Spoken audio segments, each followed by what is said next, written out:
Life is a game, but here's the problem. Most people are playing it like it's a never-ending boardroom meeting where every decision is critical, every move is scrutinized, and every failure feels like the end of the world. They're walking around with tight shoulders, furrowed brows, and an endless to-do list, convinced that if they just work harder, worry more, and stress longer, they'll finally reach that magical place called happiness. But here's the truth. Happiness isn't waiting at the finish line. It's not something you unlock after 40 years of struggle.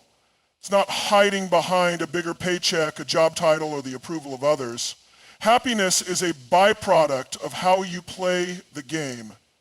And yet most people forget they're even playing. They treat life like a series of rigid steps, an obstacle course where they have to be perfect at every turn. They put themselves under so much pressure that they squeeze the joy out of everything.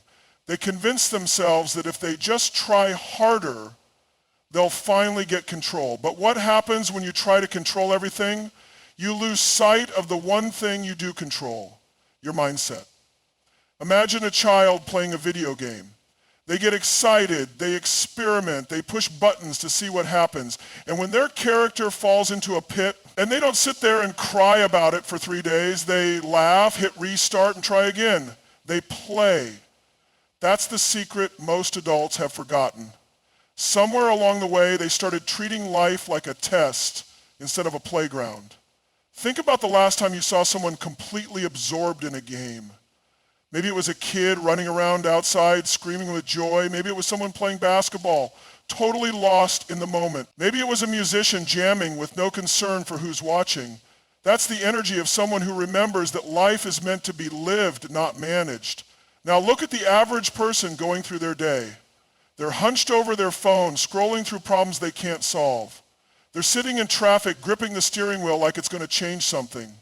They're overanalyzing a conversation from last week as if worrying about it will somehow rewrite history. They're in their head instead of in the moment. Why? Because somewhere along the line, they started believing the lie that seriousness equals success, that if they just stress enough, they'll finally get ahead. But look at the happiest, most successful people in the world. They're not the ones who are constantly tense. They're the ones who know how to move with life instead of against it. Think about athletes. The best ones, they don't just train hard, they play hard. They know that if they're too tense, they won't perform at their peak. They don't approach their sport like a life or death situation. They flow, they adapt, they stay loose. The same goes for business leaders. The most innovative companies aren't built by people who sit in a room worrying all day. They're built by people who take risks, who experiment, who see obstacles as part of the adventure. And relationships, the strongest ones aren't the ones built on control and rigidity. They're built on laughter, flexibility, and the ability to roll with life's unexpected twists. So if the most successful people in the world know how to play the game instead of getting played by it, why are so many of us still treating life like a never-ending list of problems? Because we've been conditioned to. From the time we're kids, we're told to be responsible, work hard, get serious. But no one tells us that responsibility doesn't mean misery. No one tells us that hard work is better when it's paired with joy. No one tells us that being serious about your goals doesn't mean you have to be serious all the time. We think play is something we grow out of. But play is one of the greatest tools we have for success. When you're playful, you're creative. When you're playful, you're resilient. When you're playful, you're present. It's why some of the greatest minds in history were also the most playful. Look at Einstein. He famously said that play is the highest form of research. He understood that curiosity and fun go hand in hand. Look at some of the best comedians. They turn life's hardships into humor. They take the same problems everyone else has and flip them into something light. That's a skill. That's power. Now let's bring it back to you. How are you playing the game of life? Are you making space for laughter? Are you letting yourself be silly? Are you seeing challenges as part of the adventure? Or are you treating every setback like a personal attack from the universe?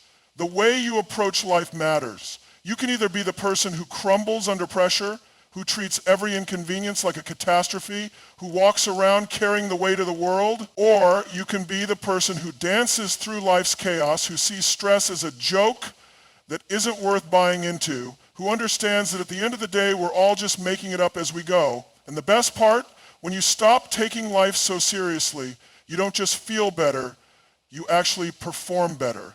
You stop second-guessing yourself, you stop overanalyzing every move, you loosen up, and when you loosen up, you find flow. That's when opportunities start appearing. That's when the best ideas come. That's when life starts working with you instead of against you. And if there's one thing to take away from all of this, it's this. The people who win at life aren't the ones who take it the most seriously. They're the ones who know how to play. How many times have you hesitated to take action because you were afraid of failing? How many ideas have you buried before they even had a chance to breathe? How many moments have you let pass because you were too afraid of looking foolish? The truth is, failure isn't the enemy. It's not a sign that you're not good enough, smart enough, or capable enough. It's just part of the game. But most people, they treat failure like it's a permanent stain, like it's something to be ashamed of. They let one mistake define them. They let one bad moment hold them back for years. Here's the reality. Failure is just life's way of giving you material for a great story. Think about it. What are the stories you tell when you're with friends? What are the moments that make you laugh until your stomach hurts? Are they the times when everything went perfectly? No, they're the times you messed up, the times you tripped in front of everyone, the times you sent that text to the wrong person, the times you thought you had it all figured out only to fall flat on your face. Those are the moments that make you human. But instead of embracing them, most people do the exact opposite. They run from failure. They try to avoid mistakes at all costs. And in doing so, they also avoid growth. Think about a baby learning to walk. They don't just stand up one day and start sprinting. They wobble, they fall, they face plant. And do they cry about it? Maybe for a second. But then they get up and try again. They don't sit there thinking, maybe walking just isn't for me. They don't say, wow, that was embarrassing. I guess I'll just crawl for the rest of my life. No, they keep going. Now imagine if adults approached failure the same way. Imagine if instead of beating themselves up over mistakes, they just laughed, learned, and kept moving forward. Imagine if instead of replaying their failures in their heads like a horror movie, they saw them for what they really are, stepping stones. Some of the most successful people in the world are also the people who have failed the most. The difference? They didn't take their failures personally. They didn't turn them into excuses to stop. They understood that failure isn't a stop sign, it's a green light to keep going. Take any great comedian, for example. You know why they're funny? Because they've bombed before. They've stood on stage and told jokes that didn't land. They've experienced the awkward silence of an unimpressed audience. But instead of giving up, they learned from it. They adjusted, and eventually they figured out what worked. It's the same with athletes. The best ones, they've lost more times than they've won. They've missed shots, made bad plays, and had moments where they questioned everything. But they didn't let those moments define them. They used them. They got better. Yet for some reason, when the average person fails at something, whether it's a job interview, a relationship, or a personal goal, they act like it's the end of the world. They let it crush their confidence. They tell themselves a story about how they're not good enough. And the worst part, they stop trying. But here's the thing, failure isn't just inevitable, it's necessary. It's how you grow, it's how you learn, it's how you find out what works and what doesn't. And the faster you fail, the faster you figure things out.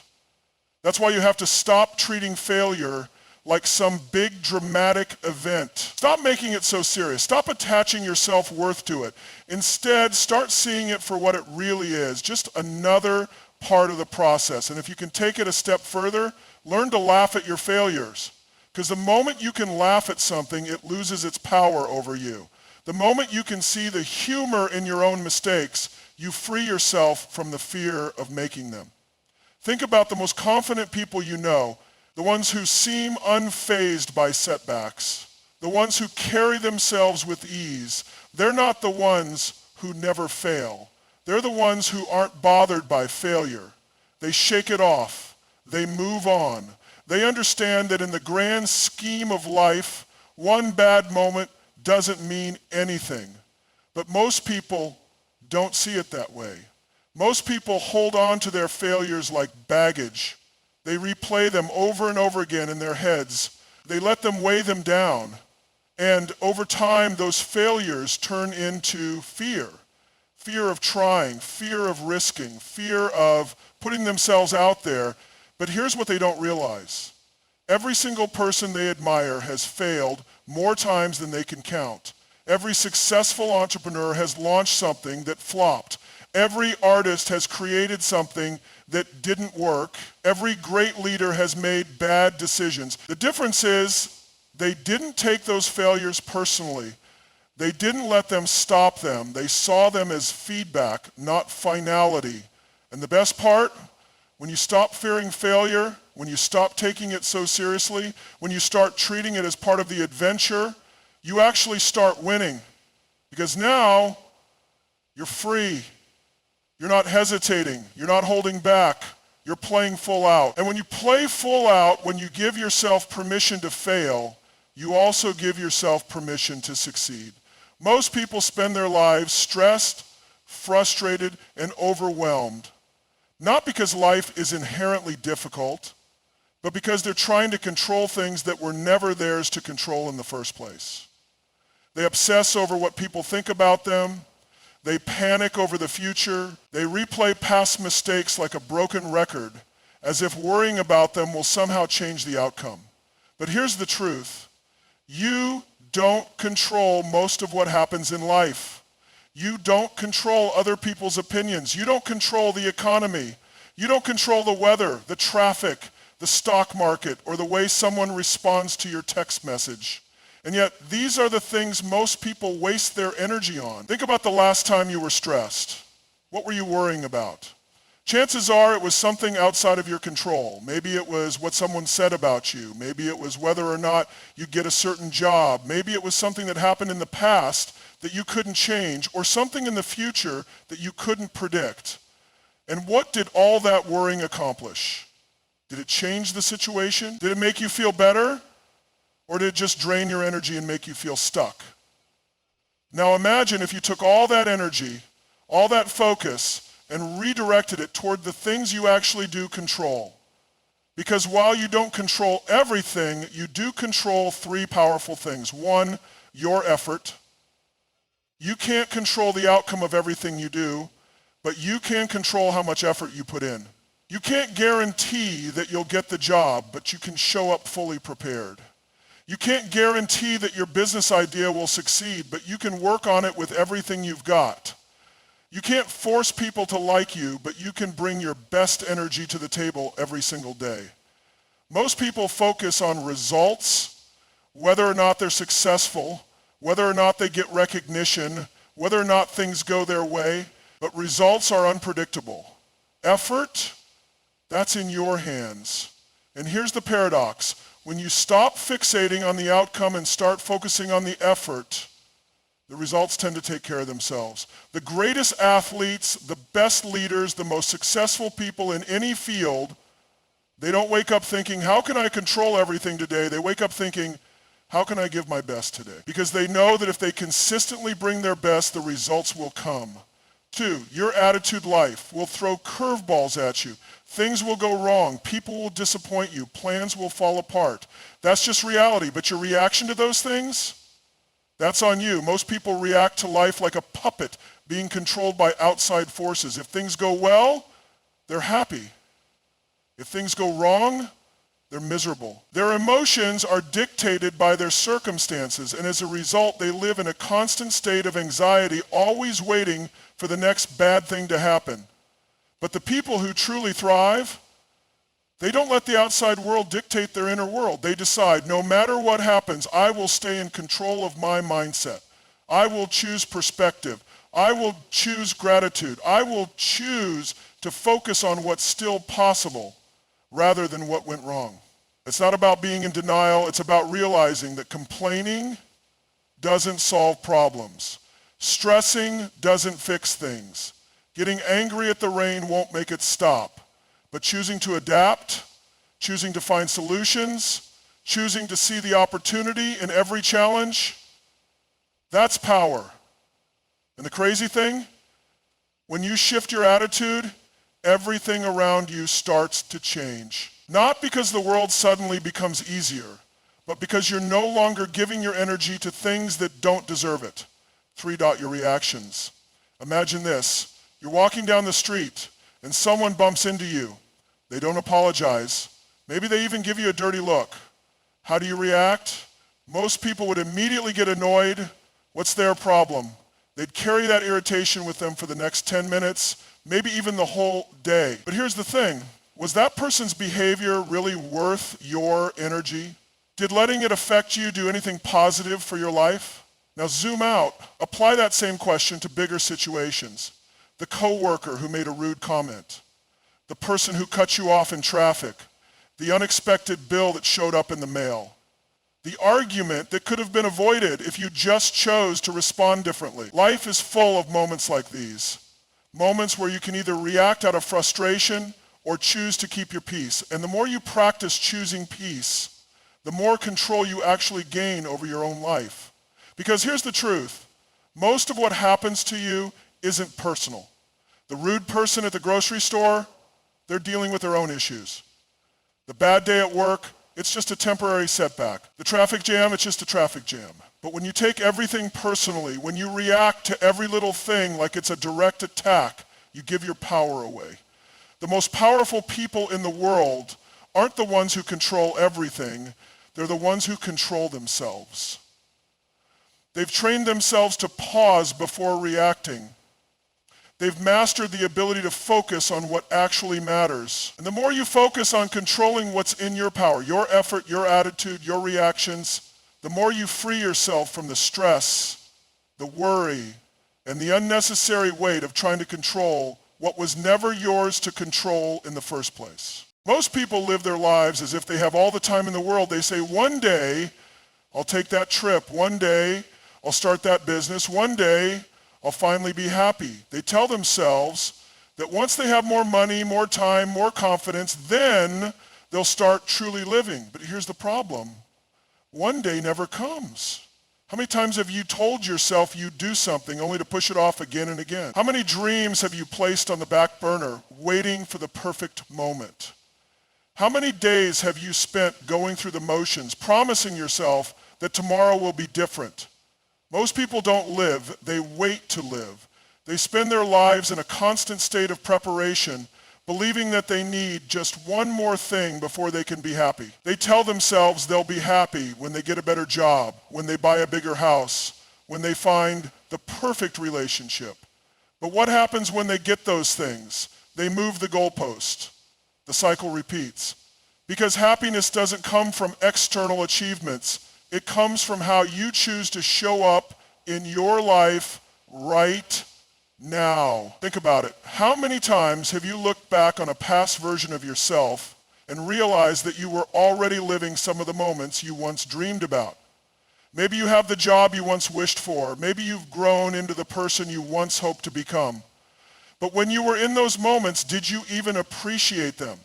Or were you too busy focusing on the next thing? This is how most people live. They keep chasing, keep striving, keep delaying their own happiness. They believe that once they reach a certain milestone, then they'll finally enjoy life. But the truth is, if you're not happy now, you won't be happy then.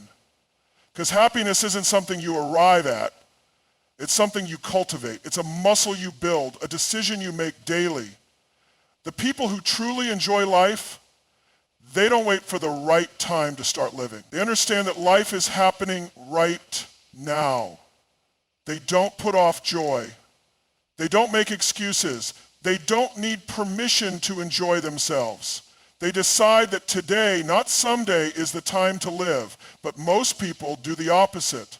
They procrastinate on their own happiness. They say, I'll be happy when I lose weight. But what if you decided to love yourself now? They say, I'll take a break when I've earned it. But what if you allowed yourself to enjoy life now? They say, I'll pursue my passion when I have more time. But what if you made time now? Because here's the reality. Life isn't waiting for you. It's moving, whether you participate in it or not. The weeks, the months, the years, they're passing. And one day, you're going to wake up and realize that the things you kept saying you'd do someday never happened. Not because you couldn't do them, but because you kept waiting for the perfect moment that never arrived. And the irony? The people who wait the longest are often the ones who look back with the most regret. Not because they failed, but because they never tried. Because they spent their lives waiting instead of living. So what are you waiting for? The right opportunity? The perfect circumstances? The moment you feel ready, let me tell you something. You're never going to feel ready, and you don't need to. The most successful people in the world didn't start because they were ready. They started before they were ready. They took action even when they didn't have all the answers. They stepped into uncertainty. They embraced the unknown. And because of that, they figured things out along the way. Think about a time when you did something before you were ready. Maybe it was your first job. Maybe it was learning a new skill. Maybe it was moving to a new place. At the time, it felt scary, but looking back, wasn't that the moment you grew the most? The greatest breakthroughs in life don't happen when you're comfortable. They happen when you take action despite the discomfort. When you stop overthinking, when you stop making excuses. When you stop waiting for a sign and just go for it. Because here's the truth. Life is not a rehearsal. You don't get a second run through. This is it. And the time you're spending waiting, you don't get that back. Imagine if you lived every day as if it mattered, as if you weren't guaranteed another one. What would you do differently? What risks would you take? What dreams would you finally chase? Would you spend less time worrying about what other people think? Would you stop holding yourself back? Would you finally say yes to the things you've been afraid of? Because that's the difference between people who truly live and those who merely exist. The ones who live don't let fear dictate their choices. They don't let doubt keep them stuck. They understand that at the end of their life, they won't remember the moments they played it safe. They'll remember the moments they went for it. And the best part, the moment you stop waiting and start living, everything changes. The world opens up. You realize that joy isn't something you have to earn. It's something you allow yourself to experience. You see opportunities where you once saw obstacles. You stop taking life so seriously and start embracing the adventure of it all.